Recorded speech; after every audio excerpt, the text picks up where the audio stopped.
Amém, queridos? Deus abençoe grandemente a sua vida. 2 Coríntios capítulo 11, verso de número 3. São palavras do apóstolo São Paulo. Mas temo que assim como a serpente enganou Eva com a sua astúcia, assim também sejam de alguma sorte corrompidos os vossos sentidos e se apartem da simplicidade que há em Cristo Jesus. Nós estamos algumas terças-feiras estudando sobre esse detalhe, esse assunto, e mostramos aos irmãos, ao longo desses dias, de que Paulo vai falar dos 5 sentidos. Ele não diz 5 sentidos, mas ele cita os sentidos, que fazem parte do composto o corpo humano, que é a visão, a audição, o paladar, o tato e o olfato. Também já falamos aqui aos irmãos que o corpo é por onde a gente funciona. Nós temos dentro de nós uma alma e um espírito, mas essa alma e esse espírito, eles agem por causa do corpo. E é interessante que a Bíblia chama a carne de um inimigo mortal. Quando a Bíblia faz referência aos filhos de Anak, cita o nome dos 3 gigantes, o Aimão, o Sesai e o Talmai. No original, o nome desses moços significa carne, mundo e diabo, ou inimigo, que são os 3 grandes gigantes que a gente enfrenta no dia a dia. No caso do diabo, a Bíblia diz que o diabo, ele é vencido pela resistência. Foi cantado daqui a pouco, a resistência. Ninguém bate no diabo, ninguém dá tiro no diabo. O diabo é vencido pela resistência. E quando você resiste, ele não morre, mas ele foge. Só isso. Ele é eterno. É bom ter esse cuidado. É bom ter esse cuidado. Segundo, o mundo. O mundo é tudo o que a gente vê. E em alguns lugares o mundo já entrou na vida de crente, na igreja. Entrou nos grupos. E o mundo é tudo aquilo que você vê aí fora. O mundo é que dá prazer às concupiscências da carne. E por fim a carne. No meu conceito, já disse aqui em outras ocasiões, esse inimigo é o mais difícil de vencer ele. Porque o diabo, se resiste, ele foge. O mundo é pela fé, diz a Bíblia. Essa é a vitória que vence o mundo, a vossa fé. Mas a carne, irmão, a carne é um inimigo terrível. Porque você vai jejuar, o diabo não te acompanha no jejum. O mundo, mas a carne vai. Você vem para um culto desse aqui hoje, da glória a Deus e aleluia, eu não acredito que o diabo entra no lugar desse. Os demônios. Mas o mundo, mas a carne te trouxe aqui. Ninguém é fantasma aqui dentro, aqui. Ninguém é espírito aqui dentro. Todo mundo veio com um corpo. Uns maiorzinhos, outros menorzinhos, já mais velhinhos, outros nem tanto, mas todos nós viemos com um corpo. E é essa carne que é terrível. É esse corpo que faz a gente funcionar, composto de órgãos, células, nervos, um cérebro. Porém, esse corpo, ele tem um comando. Um comando. Perceba que quando alguém sofre um acidente, a família é chamada ao hospital e diz: teve morte cerebral. Então, perdeu-se toda a esperança do corpo. Porque o cérebro que recebe o comando para fazer o corpo funcionar. Então o corpo sem a alma e o espírito também não serve para nada.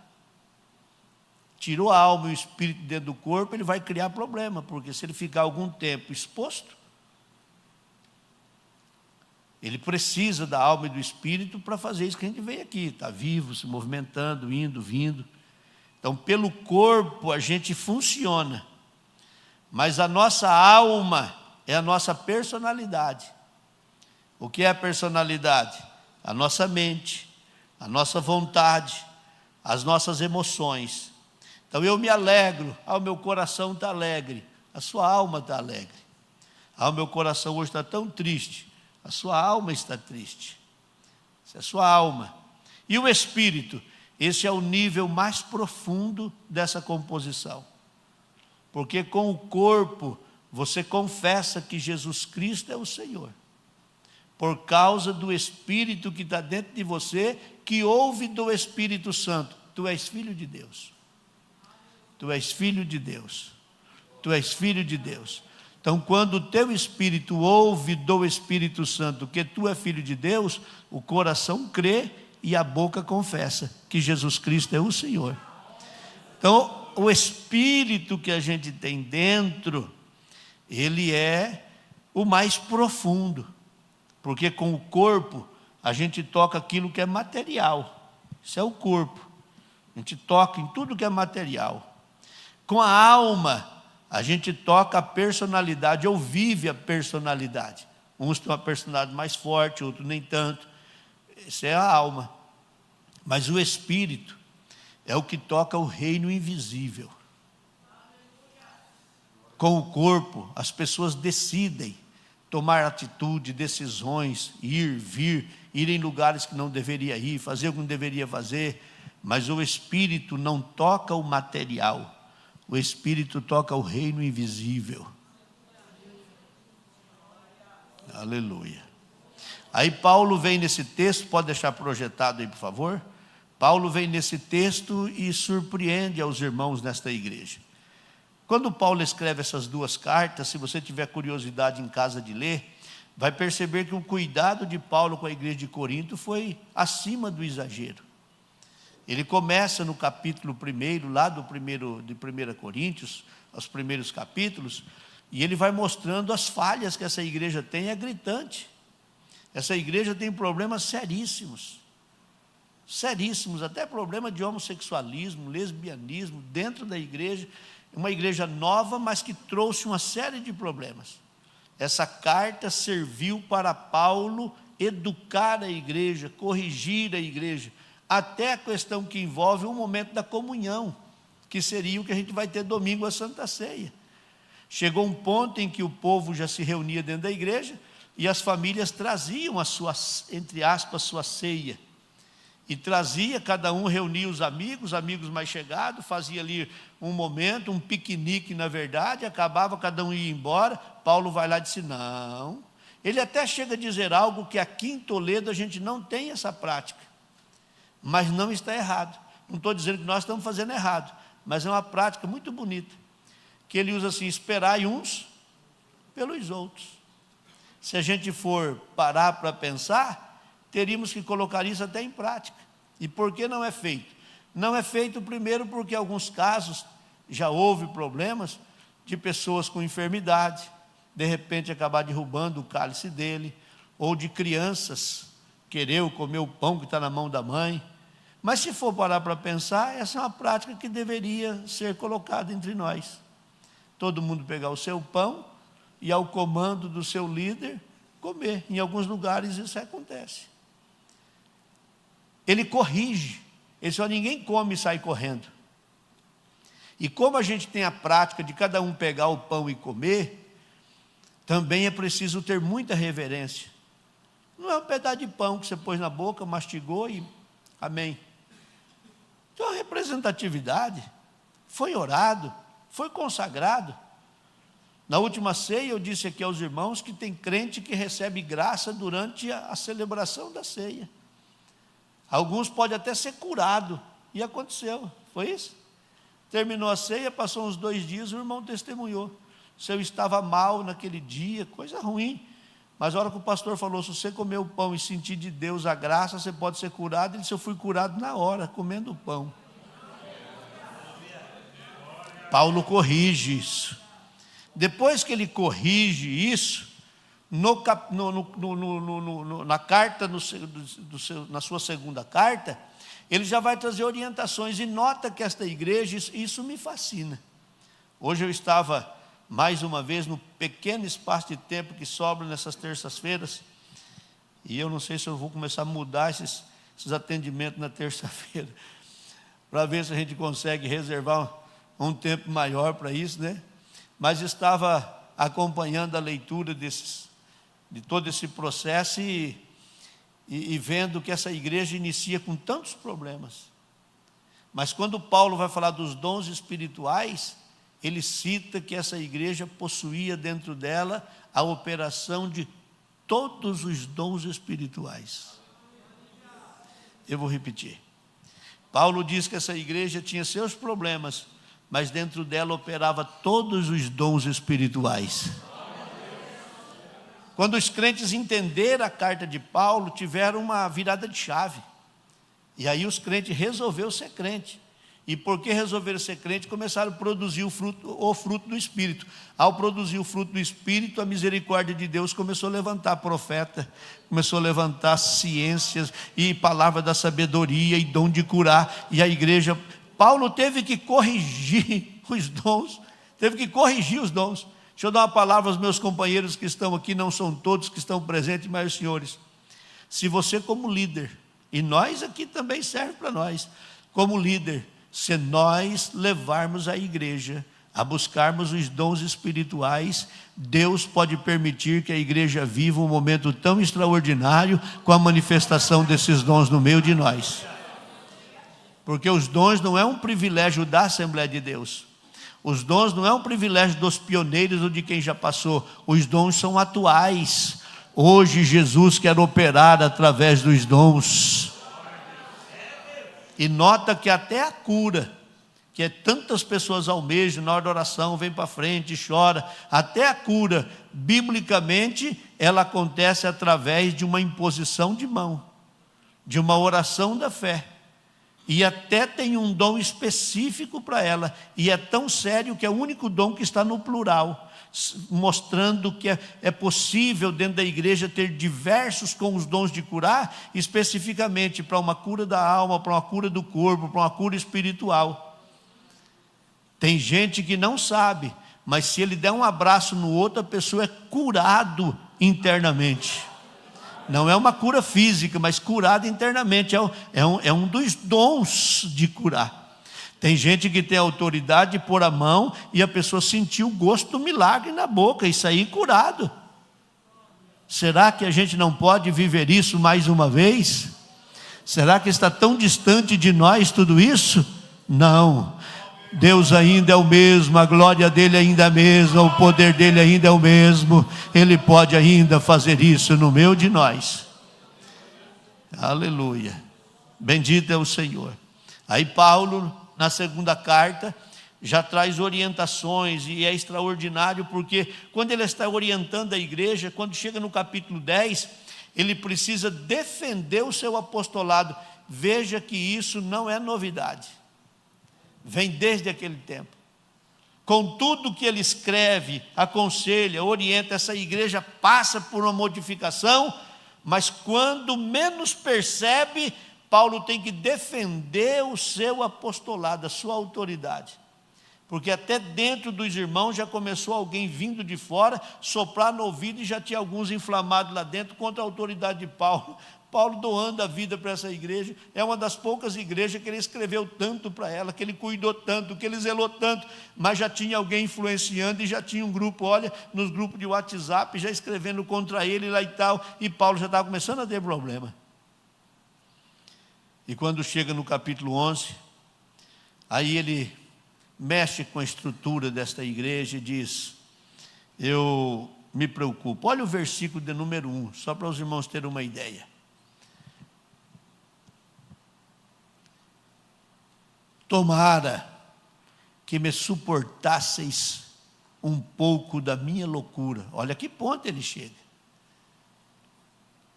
Significa que a igreja, os crentes, não é a igreja total, mas havia um grupo que estava já trazendo dificuldade para o apostolado dele, ele está se defendendo. Esse tomara que me suportasse um pouco da minha loucura. Suportai-me, porém, ainda. Amém? Irmão? Isso. Porque estou zeloso de vós. Então, olha a expressão que ele usa. Porque eu estou zeloso de vós, e não é um zelo que eu tenho, é o zelo de Deus.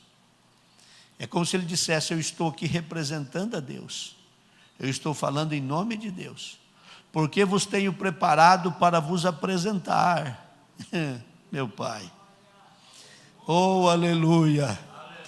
Como uma virgem pura, um marido, a saber, a Cristo. Aos meus queridos companheiros, olha que tamanho de responsabilidade que pesa sobre os nossos ombros.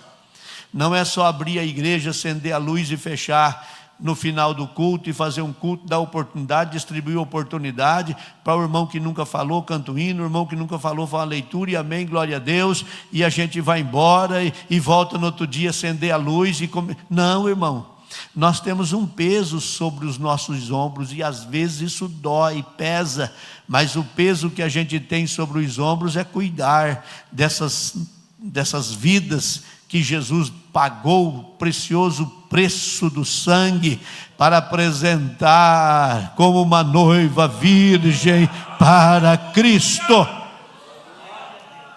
E aí, como eu disse que ele confronta a igreja, ele usa esta expressão: eu temo, eu me preocupo, eu estou debaixo de uma ansiedade, porque eu temo que assim como a serpente foi lá no Éden e enganou a Eva e usou a arma da astúcia, eu me preocupo que também vocês possam ser enganados com astúcia e esse engano possa corromper os vossos sentidos. Aí ele cita os sentidos do corpo humano, eu disse há pouco: o corpo, alma e espírito. Esse corpo por qual a gente funciona, a alma que é a personalidade, o espírito que é o mais profundo, ele possui 5 sentidos: a visão, a audição, paladar, tato e o olfato. Paulo diz assim: eu temo que se o diabo por astúcia entrar aí dentro, ele vai corromper os seus sentidos. E nós estudamos isso há alguns dias. Ele pode corromper a visão. O que é a visão? É a capacidade da gente visualizar objetos e pessoas. E quando a nossa visão capta pessoas ou objetos, ela imediatamente envia para onde? Para o cérebro. E o cérebro já mostra, já dá o comando do que é para ser feito. Por exemplo, assim, eu estou com sede e quero beber esse copo d'água. Se eu fechar os olhos, não estou vendo o copo d'água aqui, mas eu estou olhando, estou vendo. Aí imediatamente a minha visão, olha que frações, não tem nem como computar isso, né? Mas já vi um copo de água, está cheio de água, e se eu tiver sede e querer beber, o cérebro já mandou o comando para a mão, eu vou pegar o copo, vou levar a boca e vou matar a minha sede.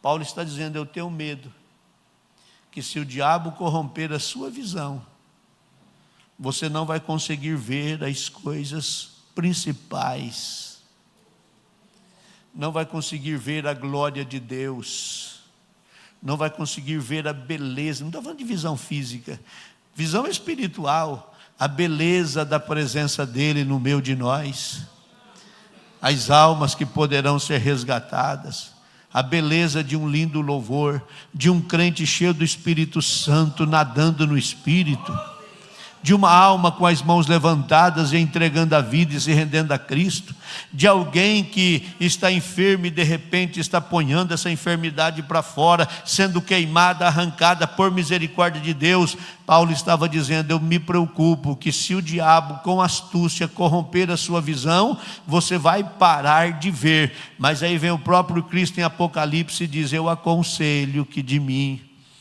você compre colírio, unja os seus olhos para você ver. Deixa eu profetizar sobre a sua vida esta noite aqui nesse lugar. Que Deus te dê graça para que através dos seus olhos você veja, você contemple. É como se a gente estivesse numa trajetória, numa rodovia. E é interessante que algumas rodovias aqui no estado são poucas, mas fora do estado são muitas. Não só eu, mas muitos dos senhores já teve oportunidade de trafegar por elas. Rodovias que quando você olha assim, você fica pensando: meu Deus do céu, aonde vai chegar isso? Aquela imensidão daquela reta que parece que não vai ter fim nunca. Aqui no estado do Paraná, poucos lugares são assim. A maioria delas com muitas curvas, e algumas até com muitas. O que faz você viver experiências a cada curva. Você não sabe o que está vindo ali na frente. Você não sabe o que tem na frente. Você pega uma estrada reta dessa, você fica descansado. Dá para você ver tudo o que está acontecendo na sua frente. Essas estradas cheias de curva, a tua tensão é muito maior. Por isso você faz uma viagem mais curta e cansa mais. Porque a tensão que você tem não é a atenção, é a tensão. Faz doer os nervos, faz pesar o seu emocional, porque você não sabe o que está vindo pela frente. Essas curvas te vendem a ideia de que você está entrando num lugar somente pela fé.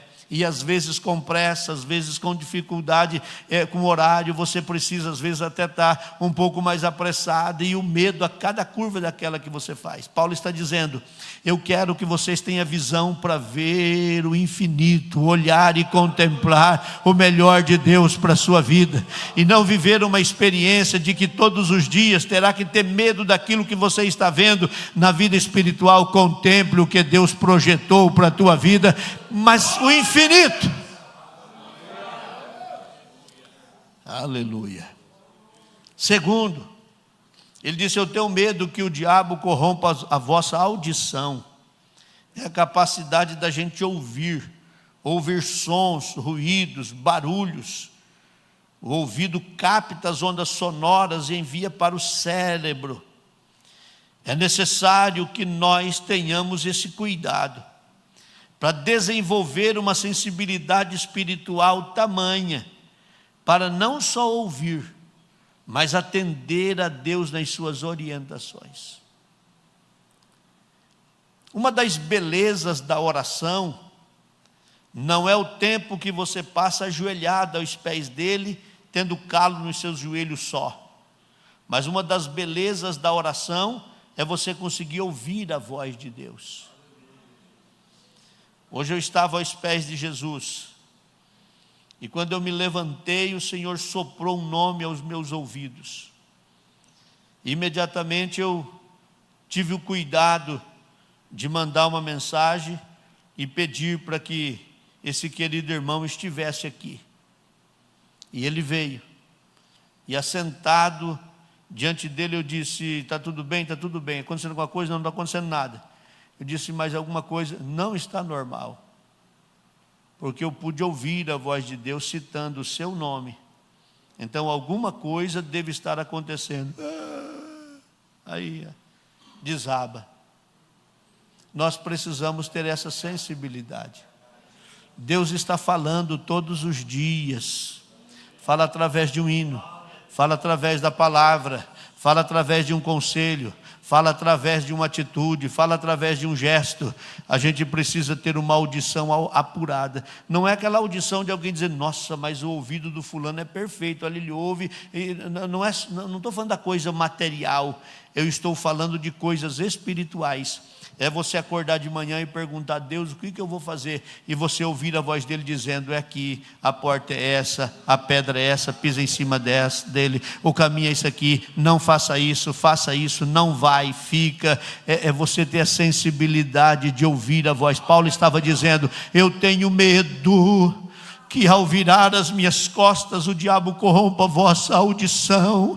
Mas ainda tem muita gente que consegue ouvir Deus falar no meio do seu povo. Eu não estou dizendo só de uma mensagem que é pregada e alguém diz: hoje Deus falou no meio do seu povo. Não, eu estou falando da intimidade, de você dobrar os seus joelhos, que não é só a beleza, volta a dizer, de dobrar o joelho e ficar orando, pedindo, mas a beleza de ouvir a voz dele, ter a sensibilidade de ouvir a voz dele, te orientando, te dando conselhos, te dando o norte. É possível, então receba de Deus a graça para ter a sua audição espiritual sarada. Bendito é o Senhor. Bendito é o Senhor. Eu sinto a graça de Deus esta noite aqui neste lugar. Bendito é o Senhor, bendito é o Senhor, bendito é o Senhor. sabedoria de Paulo, cuidei tanto de vocês, agora eu temo que com a minha partida, o diabo com astúcia venha corromper a sua visão, a sua audição, o seu paladar, o seu tato, o seu olfato.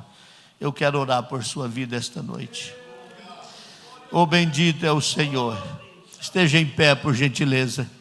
Eu quero orar por sua vida, porque na verdade o que a gente mais precisa na noite de hoje, na orientação da Bíblia, é ouvir a voz de Deus. Eu quero que você feche os seus olhos. Eu quero que você curve a sua fronte, por gentileza. E eu quero que você ouça a voz dele falando ao seu ouvido esta noite. Ouça a voz de Deus. Ouça a voz de Deus.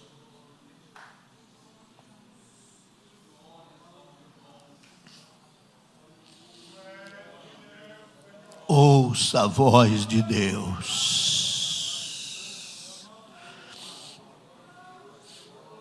Urabacá, masurabacá, turabagai. Urabacai, terimicoma, turabacá, turabagai. Ouça. Uramante, queremaharabagai. Ouça. Ele desceu esta noite nesta casa, e é Ele que fala aos seus ouvidos. Aí você entrou aqui dizendo: Deus, fala comigo esta noite, esperando ouvir uma palavra profética, uma palavra para o seu coração, te mandar ficar em pé, contar a sua vida, contar a sua história. Ele vem aos seus ouvidos esta noite. Oh, bendito é o Senhor. Deixa eu lhe dizer, Ele está te respondendo o que você pediu para Ele hoje. Na sua oração, ouça a voz de Deus. Na sua oração hoje, tu disseste: Senhor, eu não sei se prossigo ou se paro. Não sei se avanço ou se eu desisto. Deus desce esta noite nesse lugar para falar aos seus ouvidos. Não é hora de parar. Não é hora de desistir. Então, se você queria ouvir a voz de Deus, é Deus falando aos seus ouvidos esta noite. Não é hora de parar. Pode dar glórias a Deus, porque Deus já está falando aos seus ouvidos esta noite. Aprenda isso. Você não precisa necessariamente ter um anjo na sua frente lhe dizendo: entra por aqui, vai por ali. Ouça a voz de Deus ao seu ouvido. Você é filho dele, você é filha dele.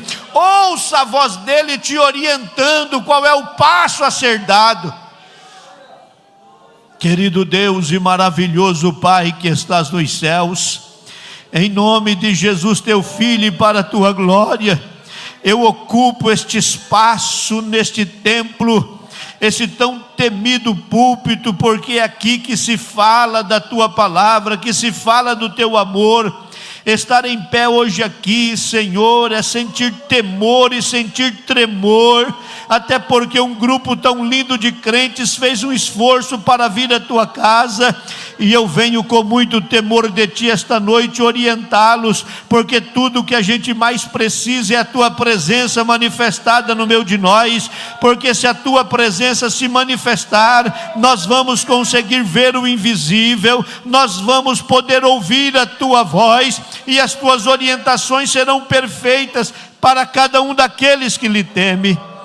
Pai de amor, olha com um olhar de misericórdia para este crente que ao entrar por esta porta clamou e pediu para lhe ouvir. Urabacá, massuri, quemanturabacá, turabagai. Eu sinto a tua glória esta noite aqui neste lugar. e sei que a sua voz está ecoando aos ouvidos de quem pode ouvir, orientando, dirigindo decisões que precisam ser tomadas, encruzilhadas que os teus filhos já não achavam mais uma saída, mas vem o Senhor hoje e orienta, e a sensibilidade da audição espiritual está trazendo de volta a possibilidade dos teus filhos serem orientados por ti, meu Pai. Querido Deus, eu os abençoo. Querido Deus, eu os abençoo. Querido Deus, eu os abençoo.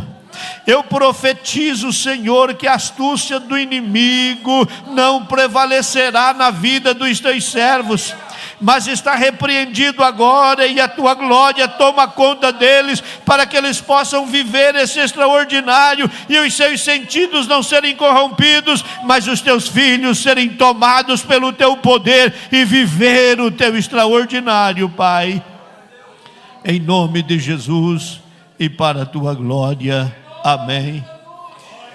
Não sei se é possível, mas se for e não te constranger, puder dar um aperto de mão ou um abraço em quem está ao seu lado, e diga: é só ouvir a voz de Deus, é só ouvir Deus falar.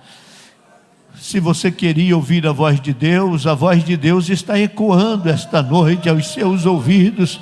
Bendito é o poderoso nome do Senhor.